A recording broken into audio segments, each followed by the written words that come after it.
Global stock markets ended the week on a low note with the FTSE 100, along with major U.S. and European indices falling on Friday.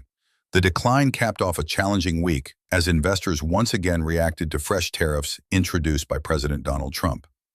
The sell-off came alongside a weaker-than-expected U.S. jobs report. In July, the U.S. economy added just 73,000 non-farm payroll jobs, well below the 104,000 forecasted by economists.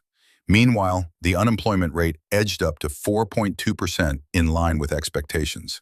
More concerning were the significant downward revisions to previous months.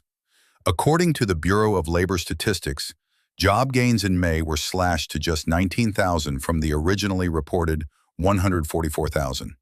June's numbers were also cut sharply to 14,000 from 147,000. The agency noted that the revisions for May and June were larger than normal, removing over 250,000 jobs from prior estimates. Friday also marked a key trade deadline set by President Trump. Canada is now subject to a 35% tariff under a new executive order, up from the previous 25%. Canadian Prime Minister Mark Carney expressed disappointment over the move, although many goods remain exempt thanks to provisions from an earlier trade agreement. There was some relief in other areas. The White House revealed that tariffs on European exports would be set at 15%, less severe than originally feared but still the highest imposed by the U.S. since the 1930s. Tariffs on Mexican imports, meanwhile, have been paused for another 90 days. Looking ahead, over 90 countries could face increased import and export costs by August 7th if the administration chooses not to extend current exemptions.